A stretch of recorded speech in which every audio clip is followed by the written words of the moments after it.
Robert Morning Sky, a truth seeker of the Hopi and Apache tradition, tells the story he learned from his people about a race of beings who knew no limitations, who exist outside this physical universe, as this universe had a reputation as amnesia-producing, a place of no return. Many members of these unlimited beings incarnated in human form, and none of them has yet gone home.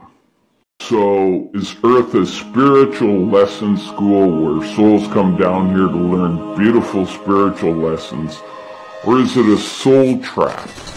And if it is a soul trap, what the hell is that all about? And it's not like this soul trap idea is new. An early pre-Christian religion called Gnosticism studied the whole reincarnation trap like 2,000 years ago, and they said some entities called the Archons and a demiurge who figured he was God set this all up. And there's a whole body of literature available on that if you want to take a look.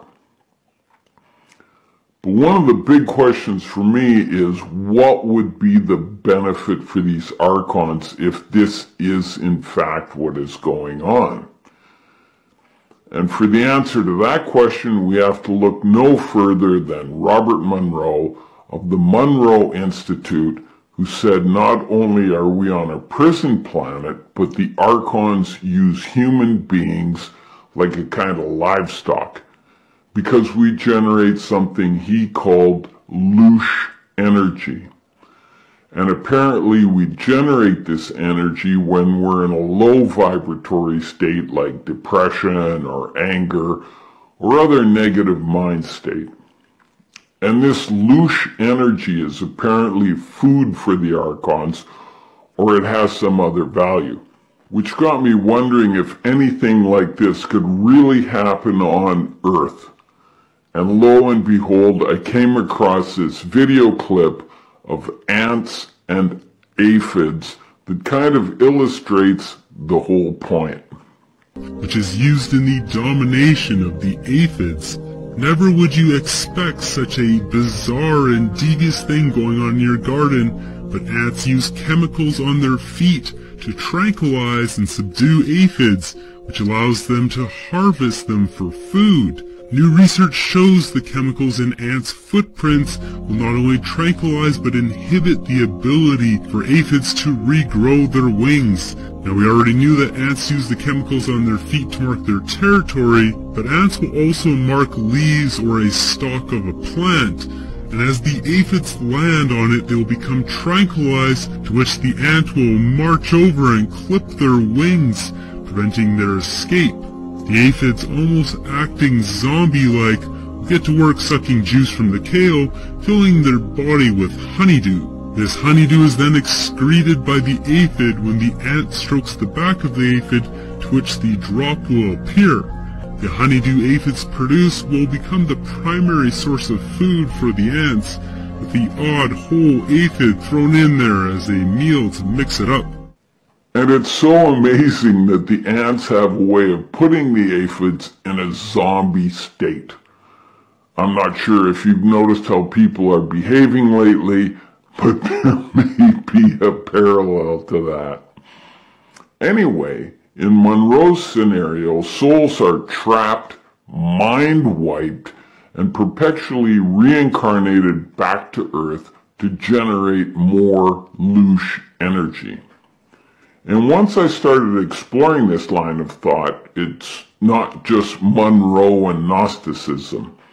There's a whole raft of books, Bibles, scriptures, websites, and YouTube channels featuring astral travelers and psychic mediums and others who all claim to have direct experience with the Archons.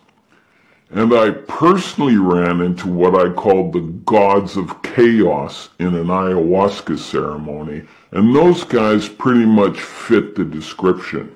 One thing that most people will agree on is that ayahuasca will show you the nature of yourself.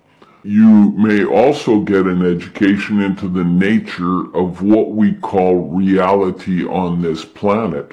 Each and every person that comes to the medicine is that we think for ourselves and figure out things for ourselves, directly opposite to the archons who keep us trapped here in a mass psychosis.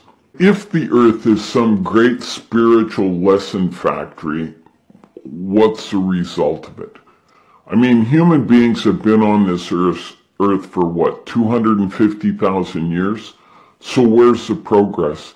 If we're all here learning these valuable spiritual lessons about how to become better human beings or better souls, what's the result? Because I'm failing to see the progress myself. What's this great spiritual lesson billions of people are supposed to be learning from being one paycheck away from homeless? And just explain it to me like I'm a 6-year-old. I'm not buying into the idea that there's some huge, great spiritual lesson billions of people are supposed to be learning from economic slavery, mindlessly consuming material goods. Where's the progress? Because I'm just not seeing it. And I don't care if it's archons or angels in charge. What happens to souls after this continual mind wipe and reincarnation cycle? What would happen to people after a few hundred or maybe even 1,000 reincarnations? Some of these souls that are inhabiting human bodies on this earth today have gone insane. Like spiritual insanity, or maybe they've been spiritually institutionalized down here on earth. Just too many incarnations, too fast and too furious, and they lost it. And it was as plain as the nose on my face, like right in my face. A lot of people on this planet, and I would hazard to guess the majority of people, have no idea who they are or what they're doing here, or even why they're here on this planet incarnated at this time. What the hell? How did billions of spiritual beings get to be humans who then became economic slaves to a bunch of psychopaths? Is Earth an amnesia trap like Robert Morningsky says? Or is it just some benevolent little spiritual lesson factory that you're, with your best interests at heart? This is a big question for me. So we were created by someone for some purpose or other. So why would anyone do that? And it's exactly why we modified DNA ourselves. We're looking for certain characteristics in whatever it is we're creating. And the idea is to create something useful. When our DNA was modified, was that done for our benefit or for some other reason? I mean, did some space gods come down here and say, oh, if we just tweak the human DNA, they're going to be way better off? And if you think it was for mankind's benefit, just look around at the world today and tell me how all that is working out. As near as I can tell, human beings were designed to be a Swiss Army knife. A human being can be turned into just about anything you want. A killer or a saint, a soldier or a farmer, a scholar or a ditch digger. And if you need some psychopathic politicians to run everything down here, well, there you go, no problem. You can have those too. And for me, one of the big overriding characteristics, from my point of view certainly, is that humans were designed to follow orders. Human beings submit to authority. As a culture, we don't value critical thinking. Be happy with what you got. Because the owners of this country don't want that. I'm talking about the real owners now. The real owners. They don't want a population of citizens capable of critical thinking. They don't want well-informed, well-educated people capable of critical thinking. They're not interested in that. That doesn't help them. That's against their interests. That's right. Human beings are shaped and molded for the most part to be followers, and that translates into worker slaves or economic slaves, or however you want to put that. So what possible use would a planet of human slaves have to anyone? One of the stories out there is that humans were created by space gods to mine gold. And in that theory, some space gods called the Anunnaki needed workers, so they created us. Why they wouldn't just build some automated mining machines is beyond me. We're created to be slaves. We had some value for them, so maybe we might be of value to somebody else. Or maybe the Anunnaki didn't create us to mine gold at all. Maybe that's just the cover story. Maybe they created us to be a planet of slaves to begin with. And then they just sold us to the highest bidder. So maybe that's how we wound up, with the Archons. Or maybe the Archons created us. Who knows? And if you've just stumbled on this video and don't understand who or what the Archons are, you can check out my previous video on this topic, or you can research something called Gnosticism, or the Monroe Institute, and a whole bunch of other web resources out there that explain that whole idea. Anyway, it's pretty easy to see the slave owner mentality down here.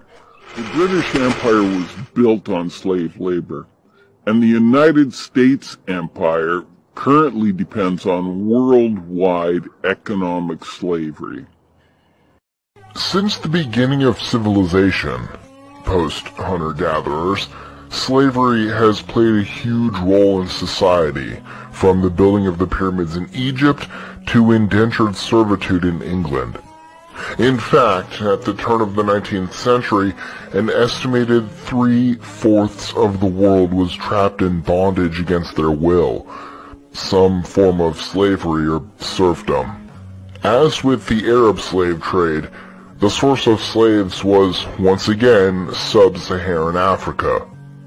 The Europeans essentially tapped into an already developed slave trade and exploited it for their own purposes. Historians estimate that approximately 12 million African slaves entered the Atlantic trade between the 16th and 19th centuries. About 1.5 million died on the ships during transport, and 10.5 million were sold into slavery, mostly in the Caribbean. Another 6 million were sold to Asian slave traders, and yet another 8 million were destined for slave markets on the continent of Africa itself. Although every single government on Earth has officially banned slavery, it still remains a huge problem.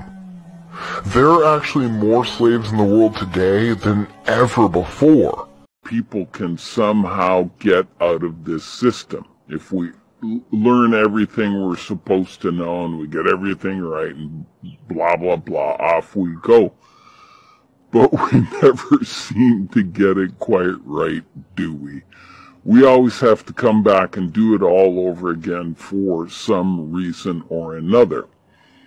And you'd think that if somebody had our best interests at heart, we could become better human beings, and some of us could graduate and off we go to wherever. But if we are being farmed for our loose energy, what are they going to do? Let people go?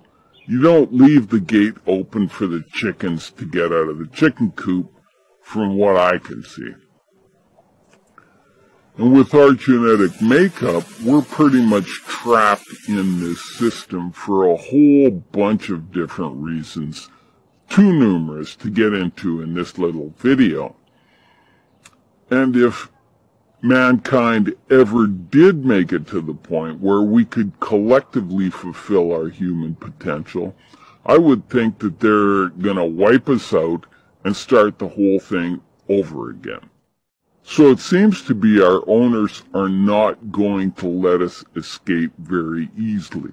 That would just be bad for business. Which brings us to the Archons, and just like we've been bred for certain characteristics, the Archons have certain characteristics themselves. Presumably they have their own genetic code or whatever it is, and their own culture, which includes owning slaves and using them for whatever purpose. That's what they do. And to them, it's probably no different than us raising chickens or pigs or whatever. And if you were looking to keep humans as a bunch of slaves, the system is designed perfectly. An entire planet full of not very smart monkeys who they can mind wipe and then send back down here time after time after time. And if you listen to the Eastern religions, they'll tell you that it's pretty much impossible to escape the great wheel of reincarnation. So you tell me what it is, some benevolent spiritual lesson school or a slave planet. Anyway, all this sounds incredibly bad. The Buddhists will tell you that the period between death and rebirth is 49 days. There's a life review in there somewhere, or a guilt trip, or whatever you want to call that. And for me, it would be like, oh man, if I would have just done this better, or just did that, and it'd be so different, and on and on and on. And nobody would have to say anything, and I could just beat myself up all over again, which used to be one of my favorite hobbies. And then comes the next big thing, the big pitch. At some point, you get coerced or persuaded or actually flat out told you have to go back into your dying body, or you have to find a little human baby to inhabit, or, you know, whatever. Which to me begs the question, who is it exactly telling me what to do? And when did this guy get the right to order me around? From what I understand, human beings are supposed to have free will. Isn't that some big thing, free will? So let me relate this to my ayahuasca experiences. What you're being shown or someone you meet over there may or may not be who or what they say they are. So if you're meeting a salesman on Earth to, like, you know, buy some life insurance or something, at least you understand the transaction. But what about over there?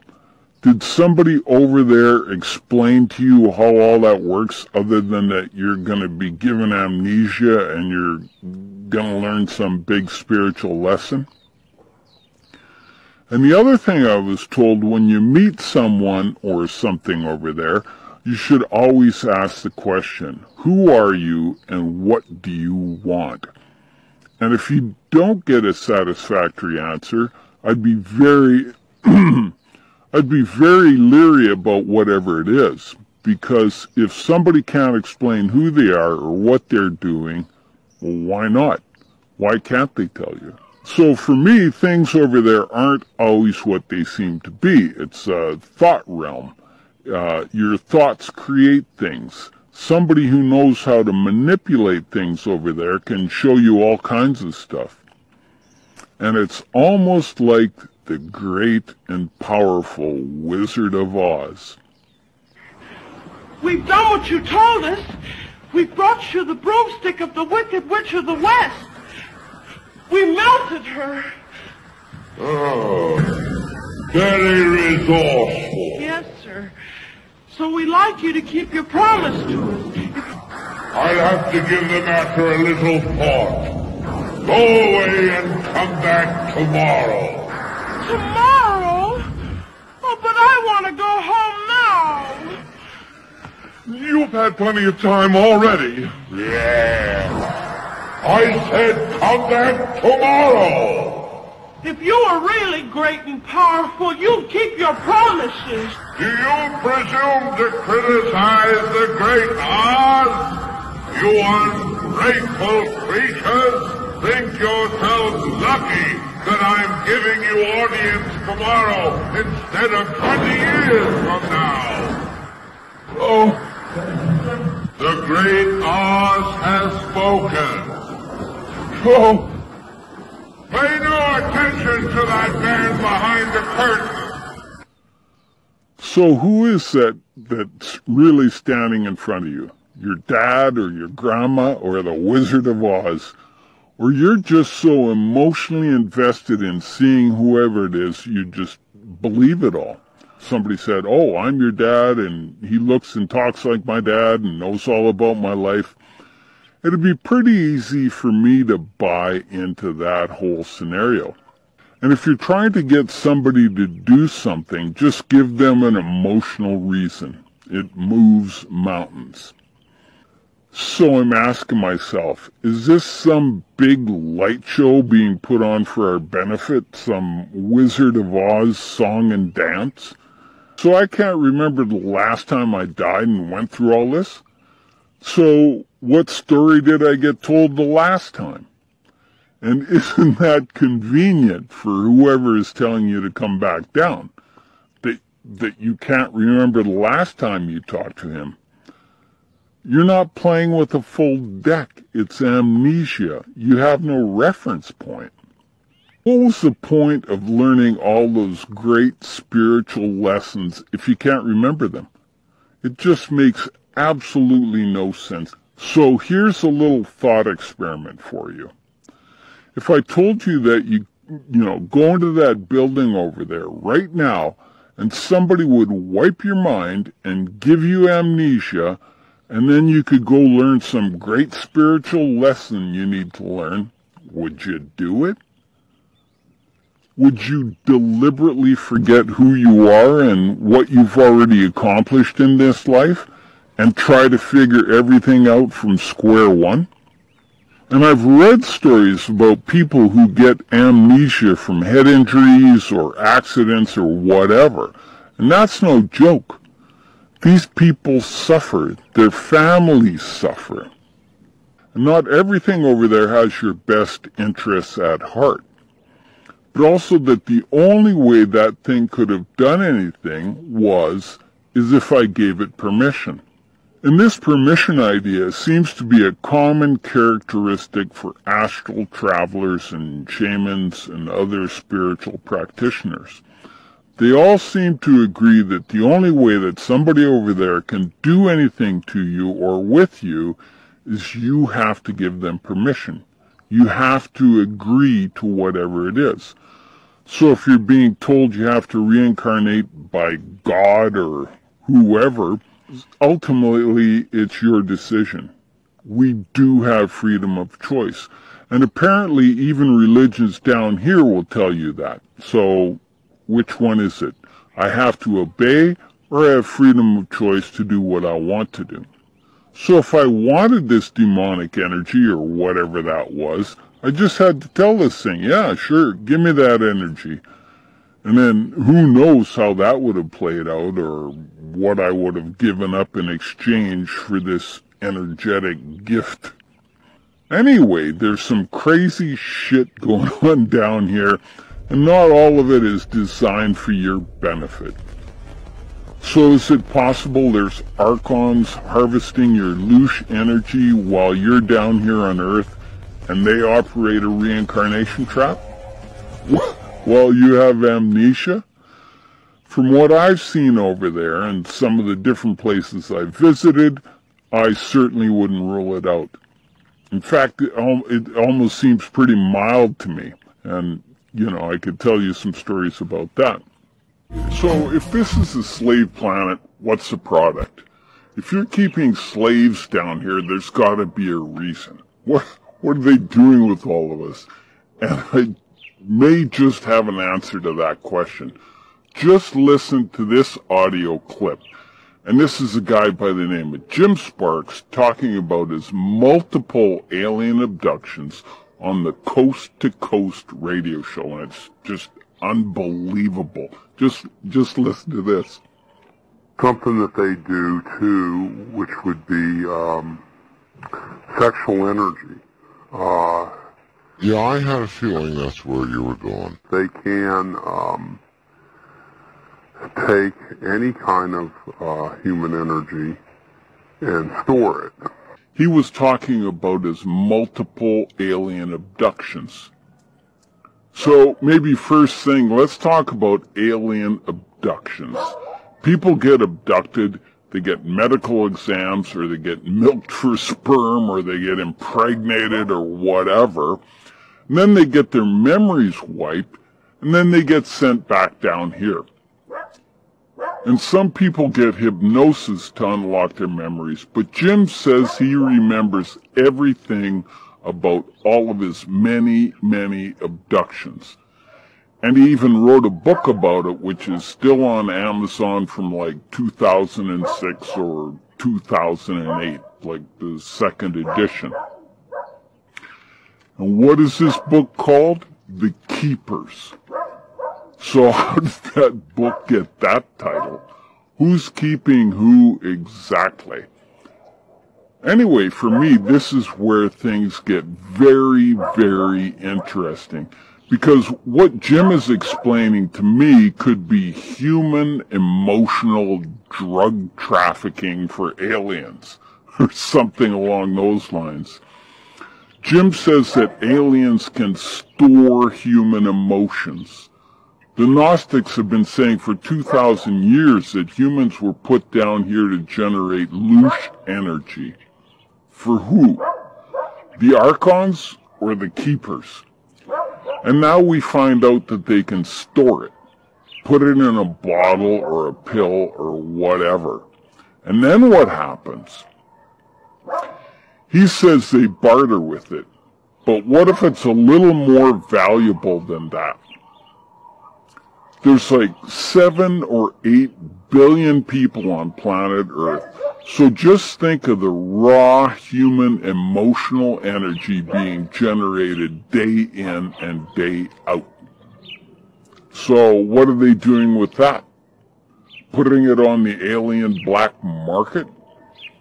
Everything humans feel, from sexual energy or sexual deviancy, what it feels like to murder somebody, being in a war, rape, drug addiction, or conversely, I guess, childhood joy or innocence or beauty. And the aliens can just take this energy and put it in a bottle. What if they're refining it, like taking opium and producing heroin? What would human emotional heroin extract be worth on the intergalactic alien black market? And I'm just speculating here. I can't say one way or another what they do with it, but I do subscribe to the as above, so below theory. And you don't have to look very far to see the rampant drug use down here. Everything from alcohol to ecstasy and everything in between. So for me, the implications are staggering. When you think about this on a planetary basis, 99.99% of the human race, what kind of louche energy are they generating? And then when I think about those organized pedophilia rings, oh my God, how many children get sexually exploited by these sick bastards? What are they doing with that emotional energy? So what exactly is the alien agenda? Or more accurately, the alien agendas? Because there seems to be a whole bunch of different alien species with a stake in the human race. Anyway, let's talk about the friendly ETs, aliens that may want to actually help us out. And a lot of my shaman friends tell me that plant medicines are aliens, or maybe more accurately that aliens work through certain plants to connect with humans down here. And when I say aliens, I'm really just talking about discarnate consciousness entities or spiritual entities or quantum consciousness or however you want to think about that.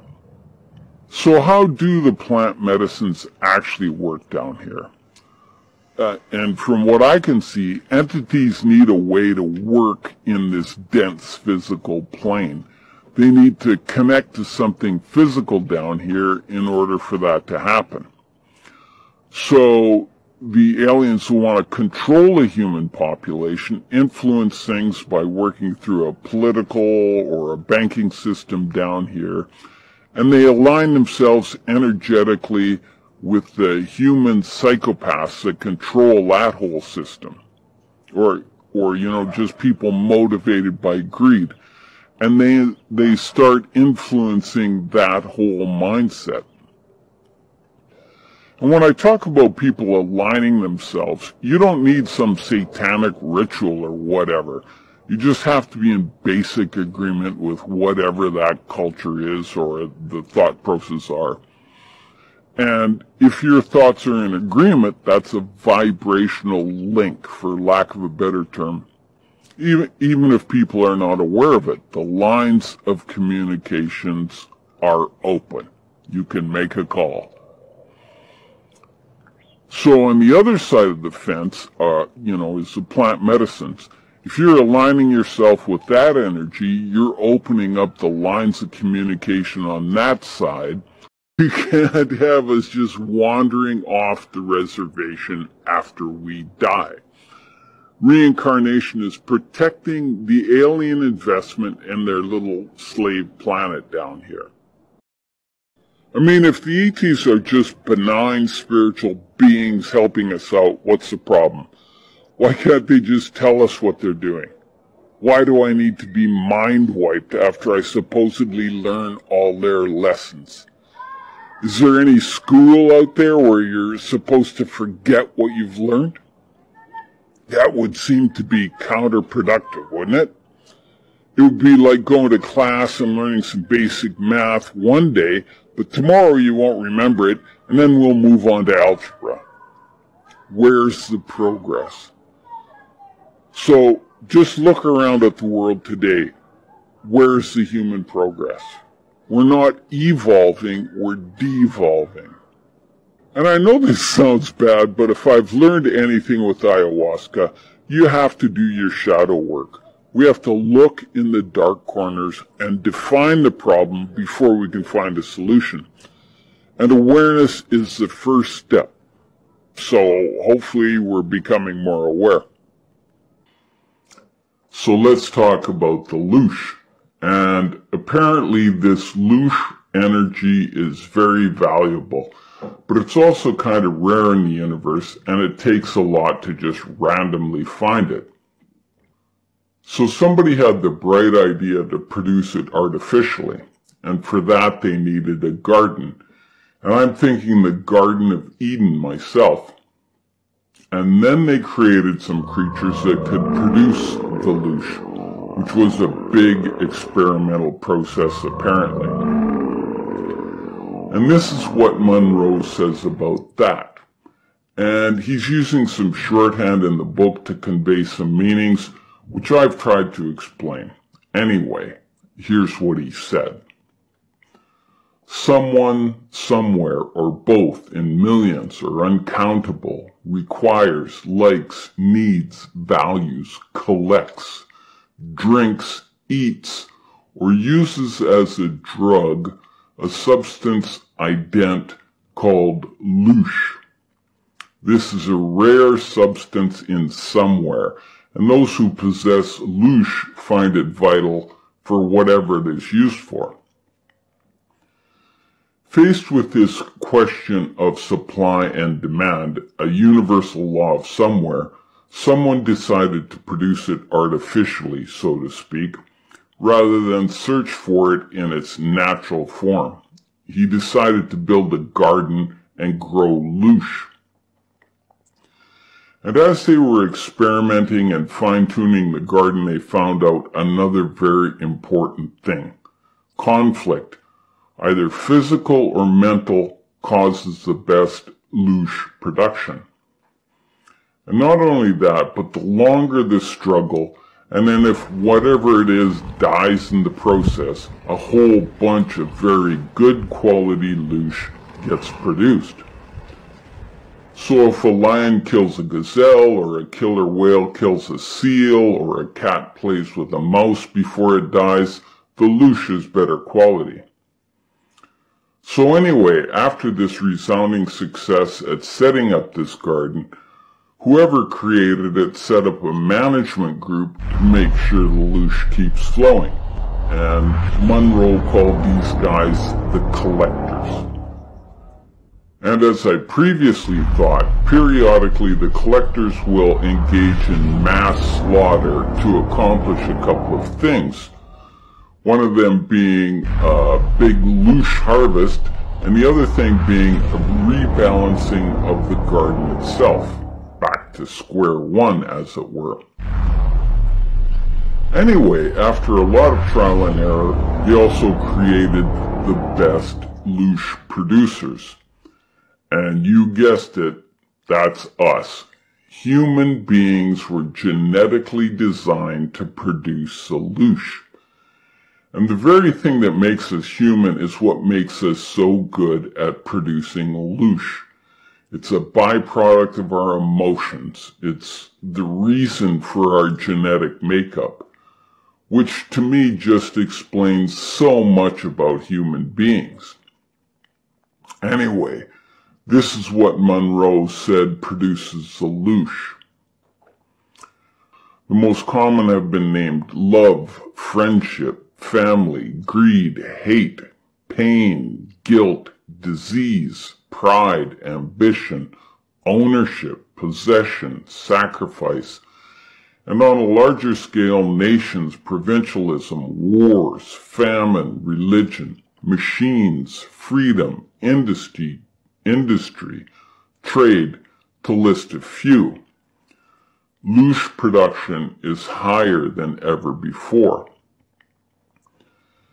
And what they found was the thing that produces the highest quality loosh is human conflict, either physical or mental. So there it is. Humans are kept in a constant state of loosh production by the collectors. And Monroe found out about this when he was doing his out-of-body travels. And he was talking to a being that understood all this. And after finding this out, Monroe went through a period of anger and depression. Because it's probably a great big mind fuck to realize that this is what our planet was set up for. Especially when you get that information when you're out of body. And for me, my mind is officially blown. I don't even know where to start with all this. And I was just reading the book. Can you imagine going out of body into the wherever, and then you're hanging around with somebody that knows something about humanity, and then you find this out? I'm surprised the guy ever went out of body again. But because Monroe wasn't a quitter, and after a big adjustment period, he rationalizes the whole thing. And here's how he explained it. So he starts talking about a dairy cow, and he goes through the whole story of how the farmer lets the cow out to graze in the morning, and then at night the cow walks back into the barn and gives up her milk, which makes her feel better because by that time her udder is sore from having so much milk in it. And at the end of the story, the cow sees the farmer walking away with some white liquid in a pail. She doesn't know what he wants it for or even why he wants it. All she knows is that her udder feels better, and the rest of it she just doesn't care about. So I don't blame Robert Monroe for how he explains it or how he thinks about it. But for me, I'm just not that forgiving myself. So as a race of human beings, that's us. We're kept in the locker and we're rookies. We have no idea what's going on. We are ruled by archons or collectors or the gods of chaos or whatever label you want to put on them. And our whole purpose is to produce loosh energy for the archons, period. End of story. It's a slave planet. That's why modern man was created, and without a doubt, that's how we're being managed today. And all of this might sound really horrible, but it's not all bad news. Knowledge is power. The truth, as they say, shall set you free. Because, as it turns out, there's an escape clause. We're not kept here against our will. We come down here voluntarily, if you can imagine that. We have to agree to be here, and there's no other way for them to get you into a human body other than through your voluntary consent. And so the big pregnant question for me is this: how can they persuade us to come down here time and time again? And the answer to that is it all depends on your belief system. For example, you die and you meet God the Father or Jesus Christ or whoever, and he says you need to get back into a body to learn something, or to help with your children, or your family, or whatever else they can tell you. And they will tell you whatever bullshit story is necessary to get you back. And they know exactly what to say because they can read you like a book. Your entire existence is available to them. All your past lives, your psychological makeup, everything about you. And they're kind of like the army recruiters. They're persistent as, and they don't take no for an answer. And apparently, you and I fell for it again because here we are. And when you step back and look at this reincarnation system, I really can't say enough about it. It is so well designed and so intricately detailed and just so finely tuned to us human beings. They understand us at a level that makes our best psychiatrists look like a bunch of pinheads. And all of this operates off of our belief system. Our beliefs from this lifetime become the method of persuasion for our next reincarnation. And that could be any number of human motivators. It could be religious. Loves me some Jesus and I'll do anything he tells me. Or they'll use something else like guilt or shame or a desire to help people or help your kids or whatever it is. And it's all based on our human emotions, which coincidentally humans are genetically altered to be highly emotional creatures. So just think about that. And just so we don't catch on to all this bullshit lifetime after lifetime, before we incarnate down here, we get our memories wiped. We're down here like some drunk amnesiacs who have no idea who they are or how they got here. You're just plopped down into this life. So the reincarnation system is brilliant. And it does exactly what it was designed to do. I know a lady who reincarnated back down here as her daughter's child. In other words, she was actually the dead grandmother of who she is in this lifetime. And she came down here to help her daughter which in this lifetime is going to be her mother. But here's the problem with all that. Her life as a grandmother was incredibly traumatic. So now she's in an incarnation down here with all that unresolved trauma from that past life. And all she has is this idea to help her mother, which she did. But all those unresolved past life generational traumas are entirely messing up her life in the here and now. So how is she supposed to figure that out? And let alone do something about it? And a lot of our problems in this life are generational. And then we go through childhood and get some more bullshit and trauma on top of that. Because everybody down here is a wounded human being in one way or another. And our society and our schools are sick. And kids are energetic sponges and they just suck this up. And none of that energy just goes away. It becomes part of who we are. And it doesn't get resolved from dying or reincarnation or going to heaven or getting forgiven by whoever. It's like the law of conservation. Our energetic signature doesn't move until some force moves it.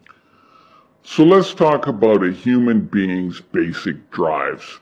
And one of the primary human drives is self-preservation. So if you manipulate anything that concerns itself with self-preservation, that's a powerful mind control mechanism. And for modern man, self-preservation has been translated into this huge fear of death. The fear of our own death, or the fear of a loved one's death, or just the idea of death. Our society is pathologically obsessed with it. But if we truly understood that we're a spiritual consciousness, we would have no fear of death, and the control mechanism would vanish just like that. And then there's our other base or biological drives, including the desire for love or the desire to bond with someone. This can be our love for our mate or our love for our children or family. And this is a very strong drive where people are willing to sacrifice their own life.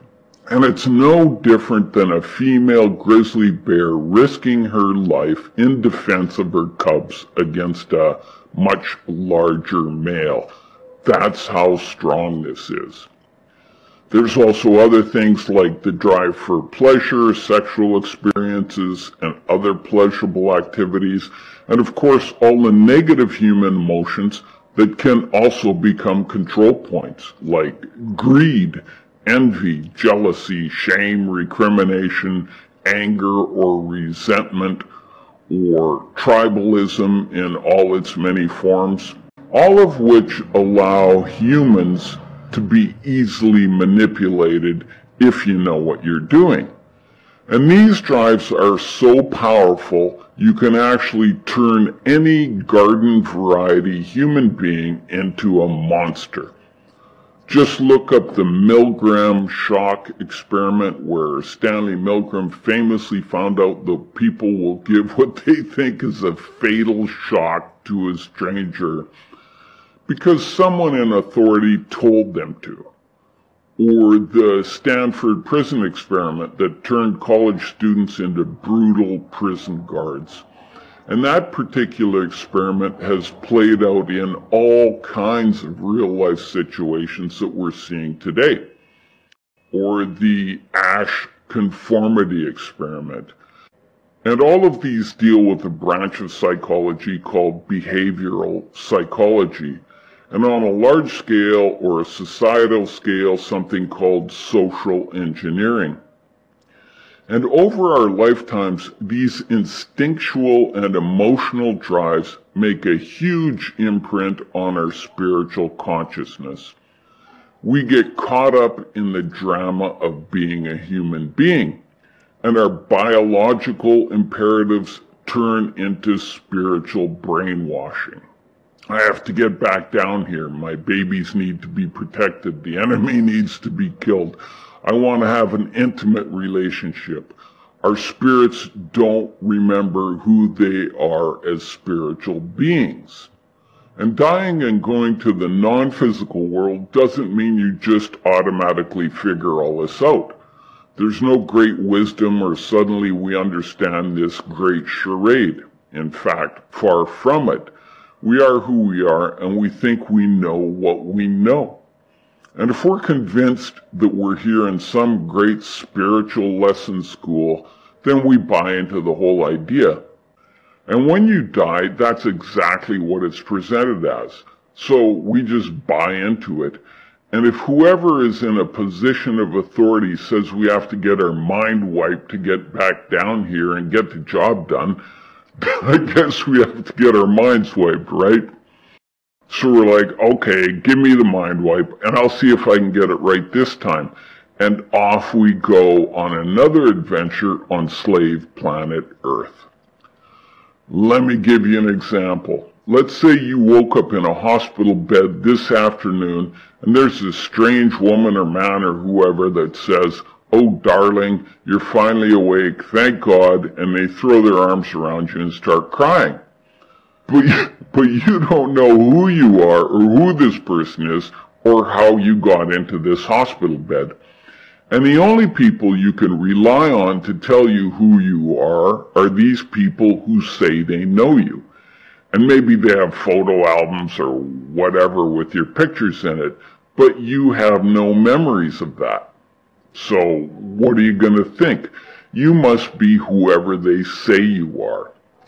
Well, it's no different than this reincarnation system. If I died right now and went over to that side and somebody tells me, "Oh, what a great job I did, but I still have work to do down here and my kids need me and my wife loves me and blah, blah, blah, blah, blah," and I'm still working on my human thoughts and desires and instincts, chances are I'm going to wind up back down here.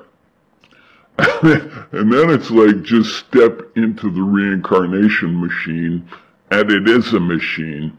But before we send you down, and just for your own protection or for national security or whatever, you have to go through this mind wipe technology first. Just a little technical detail. And boom, here you are in another amnesiac lifetime of what the fuck am I doing back down here? And whoever it is presenting themselves as our friends or spiritual advisors or whatever, but we're trusting beings that certainly don't have our best interests at heart. And if you think they do, just look at the state of this world. Does this look like somebody gives a flying fuck about anything down here? Anyway, I have to tell you this story about the mushroom god because it came up when I was writing this script. And I don't usually tell ceremony stories because people get weird ideas. Anyway, about a year ago, I was getting all these people telling me, "Allan, we have to do some mushrooms sometimes. And have you ever done mushrooms? And we're all going to have to take some mushrooms and mushroom this and that and yada yada." And then a guy I know just sends me an ounce of mushrooms out of the blue. So I figure, well, maybe I should give him a go. And I have no idea what to expect. The last time I had mushrooms was like 45 years ago when I was an idiot. So I took some. And the next thing I know, I'm talking to this, I don't know what to call it, a mushroom god. A great big mushroom god, and he seemed pretty pissy. And the impression I get is like, "What are you doing here?" So the attitude is like, do you even know what you want to know? So I asked him about the nature of our existence here on planet Earth. Like, what's up with human existence? And he kind of shifts everything visually for me. I guess just to show me how easy it is for someone like him to do that. And he says this, and I'll never forget this as long as I live. The only reason you see things how you see things down here is that you've been hypnotized. And I'm like, hypnotized by who? For what purpose? But that's all I got out of him. Hypnotized. And as I was writing this script, I finally realized what the mushroom god was talking about. Human beings are hypnotized. And how that works is through, let's call it, biological hypnotism. Because if somebody's going to hypnotize you, there has to be a way to do it, like a swinging watch or something. There's got to be a mechanism. So our physical body is the mechanism. If you want to turn a spiritual consciousness into a slave, put them in a physical... And for about 7 or 8 billion people, that's exactly how easy it is. It's a slave planet. Anyway, that's my time, and I'm Allan Finney, and this is what ayahuasca told me to tell you, and God bless and take care, and thank you so much for watching. It means a lot to me.